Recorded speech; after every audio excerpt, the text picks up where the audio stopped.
সাত কলেজের শিক্ষার্থীদের ৬ দফা দাবি না মানায় মঙ্গলবার সন্ধ্যা ৬টা পর্যন্ত আবারও ২৪ ঘন্টার আলটিমেটাম দিয়েছে শিক্ষার্থীরা। এই সময়ের মধ্যে দাবি মেনে না নিলে নিউ মার্কেট থানা ঘেরাওয়ের ঘোষণা দিয়েছেন তারা। সেই সাথে সাত কলেজের ক্যাম্পাসের সামনে দিয়ে ঢাকা বিশ্ববিদ্যালয়ের বাস চলতে না দেওয়ার কথাও জানায় শিক্ষার্থীরা। পদত্যাগ চেয়েছেন ঢাকা বিশ্ববিদ্যালয়ের প্রভিসি সহ নিউ মার্কেট থানার ওসি ও সহকারী পুলিশ কমিশনারের। সাজিদ সরকারের প্রতিবেদনে বিস্তারিত।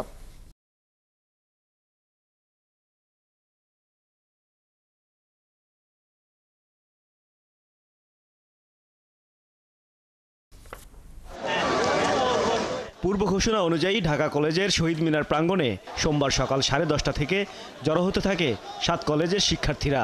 রবিবার রাতে পুলিশ ও ঢাকা বিশ্ববিদ্যালয়ের শিক্ষার্থীদের হামলার প্রতিবাদে স্লোগান দিতে থাকে। দুপুর 12টায় সংবাদ সম্মেলন করে সাত কলেজের প্রতিনিধিরা ৬ দফা দাবি জানান। দাবি মানা না হলে বিকেল 4টায় কঠোর আন্দোলনের হুঁশিয়ারি দেন তারা।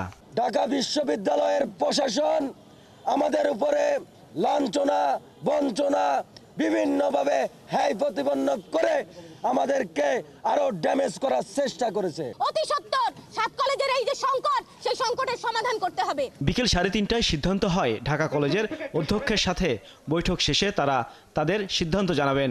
সাংবাদিকদের ঢাকা কলেজের অধ্যক্ষ বলেন, ঢাকা বিশ্ববিদ্যালয় ও জাতীয় বিশ্ববিদ্যালয়ের বাইরে নতুন একটি প্রতিষ্ঠানের অধীনে যুক্ত হবে সাত কলেজ। আমাদের দেশে বরেণ্য শিক্ষাবিদ তাদের সাথেও কথা বলবেন, বলে তারা একটা সুচিন্তিত সিদ্ধান্ত দিবেন, যেটা হলো এই দুই বিশ্ববিদ্যালয়ের বাইরে আরেকটা কাঠামো দাঁড় করাবেন। সেটা কী রূপরেখা হবে, কি কাঠামো হবে, এইটা নিয়ে আমাদের সাথে কোনো আলোচনা হয়নি। বৈঠক শেষে প্রভিসির পদত্যাগ সহ ৬ দফা দাবি না মানায় মঙ্গলবার সন্ধ্যা ৬টা পর্যন্ত আবারও ২৪ ঘন্টার আলটিমেটাম দেয় শিক্ষার্থীরা। অন্যথায় কঠোর আন্দোলনের হুঁশিয়ারি দেন তারা।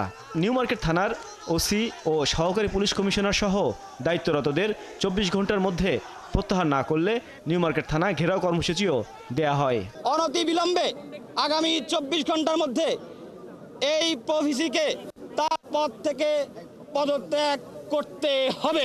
এদিকে সাত কলেজের শিক্ষার্থীদের বিক্ষোভের আশঙ্কায় সোমবার দিনভর রাজধানী জুড়ে সতর্ক অবস্থানে ছিল আইনশৃঙ্খলা বাহিনী। সাজিদ সরকার, ৭১, ঢাকা।